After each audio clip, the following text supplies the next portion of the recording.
Oh, hi. Welcome to It's Deza. If you're wondering what I was reading, it was the instructions on how to install this Lock-Right locking differential. But you don't need those. You have me. So, today I'm going to show you how to install this locking differential inside your Toyota 8-inch differential. These Lock-Rights are fantastic little diffs. They're very simple. They simply replace the spider gears in your existing differential carrier and create it into a locker. In the off-road world, they're known as lunchbox lockers.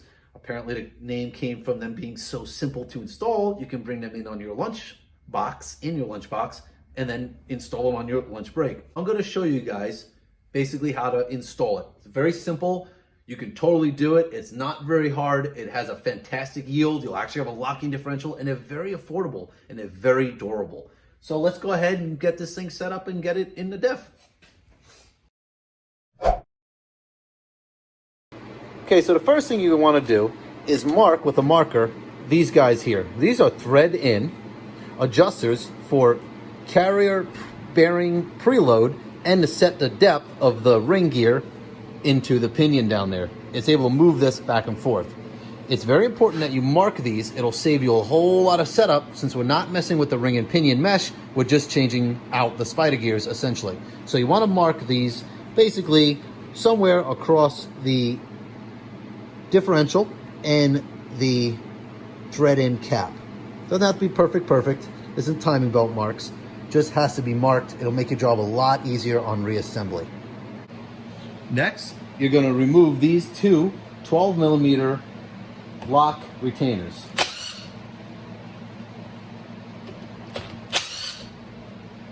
Do make sure they stay on the side that they came off of. Next, you're going to remove these four 17mm head bolts that hold the retaining caps onto the carrier.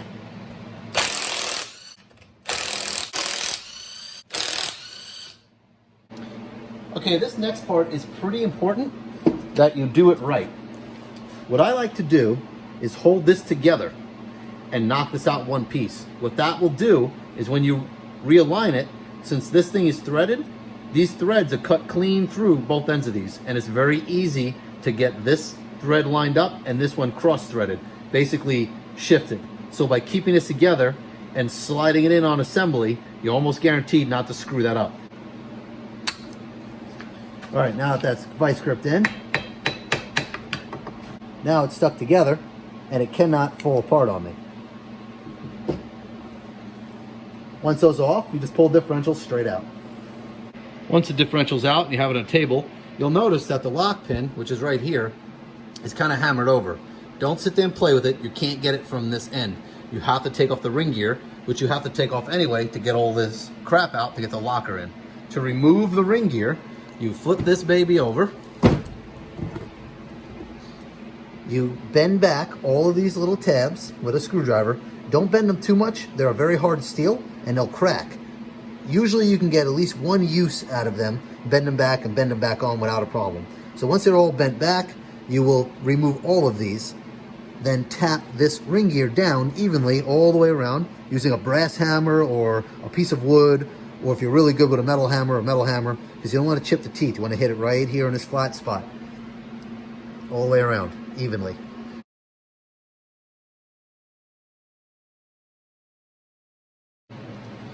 Okay, after the ring is off, in my case it just about fell off, you're going to have to get this pin out. Now this pin is best knocked out through this way. You put a punch in there, in this little hole, and you just knock it through. Just remember, even though it looks like you can come through this end easier, you can't. And it being smushed over is no big deal. Toyota does that. They hammer that down so it can't come out. When you put it back in, you'll just hit that down again. So you put your punch down in there and just knock the pin out.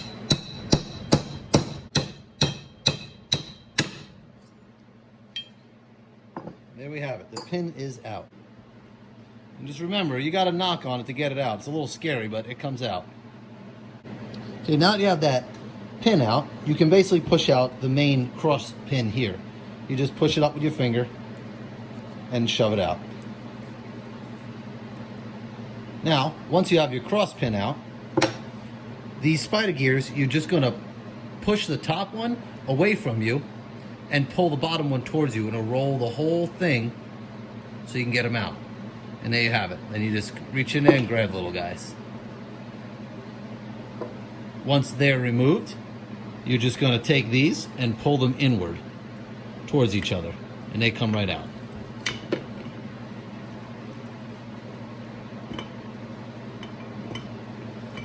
Now, they have a shim or a washer, a thrust washer or bearing on the back. You'll need to reuse these with the Lockrite. Some don't need them, the Lockrite does. So we're gonna go ahead and remove this and install it on the Lockrite. The new differential center will come with the outer half, the inner half, and then this guy. Now this thing goes in the way you see it.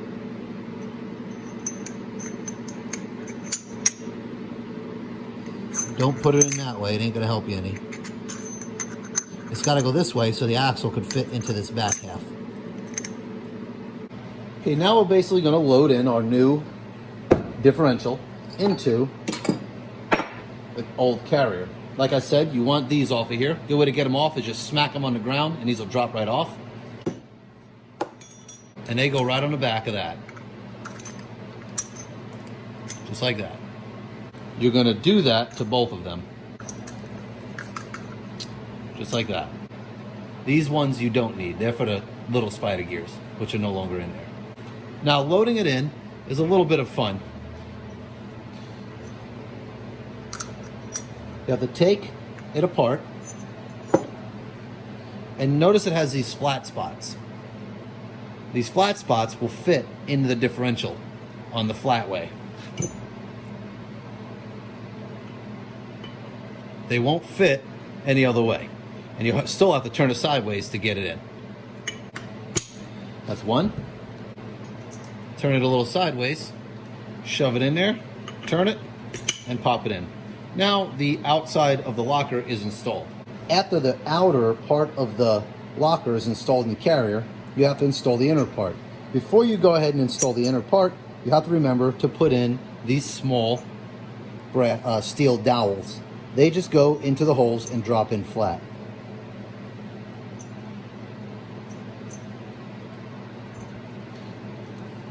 And they'll just sit in there. Then you install this into the locker. Okay, that side is installed. Then you repeat that process with the pins.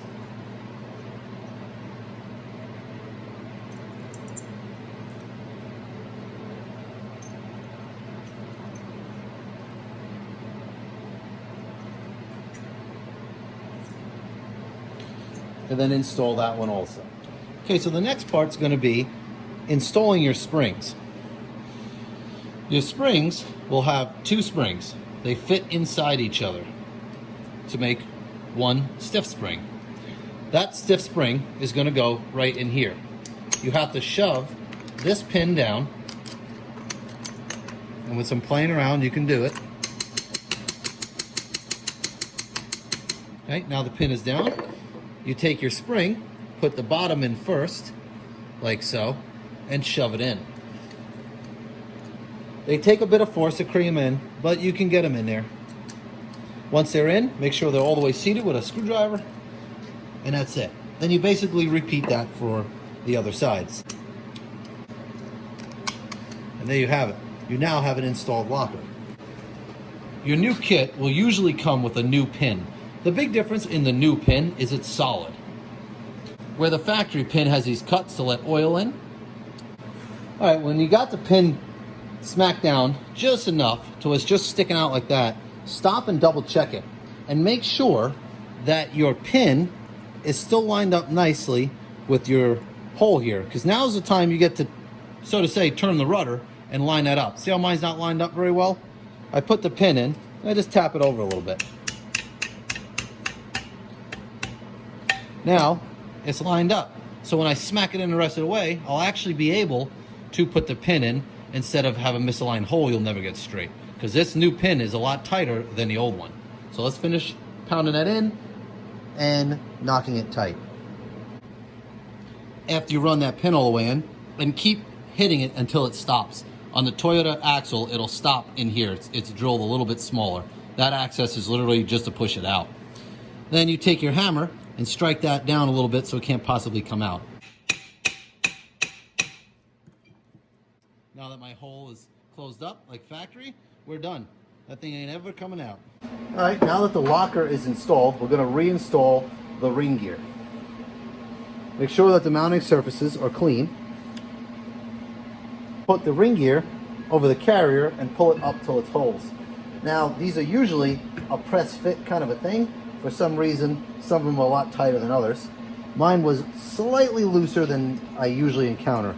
You can start these bolts. Once they're started, you can draw it up with the wrench evenly. Be very cautious to draw it up evenly. Otherwise, you will warp, damage, crack, bend, hurt something you don't want to. Or you'll end up stripping out your ring gear's threads. Okay, once all those are on and torqued, you just knock back these little tabs.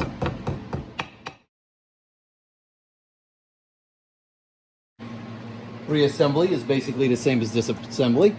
Pick up your carrier and reinstall it. You're going to install your caps and then put it in.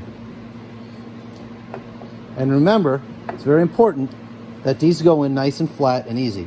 If not, you missed your mark. Because right here, this is cut to thread. So you have to make sure it goes together nice and easy. If it pops in nice and easy, you got it, you're good, you don't have to worry. If you're fighting with it, do yourself the favor, take it off and start over. Okay, once the caps are on and it's all back together the way it came apart, all your marks lined up, it feels good. And then you reinstall your little retainers. Tighten the retainers down.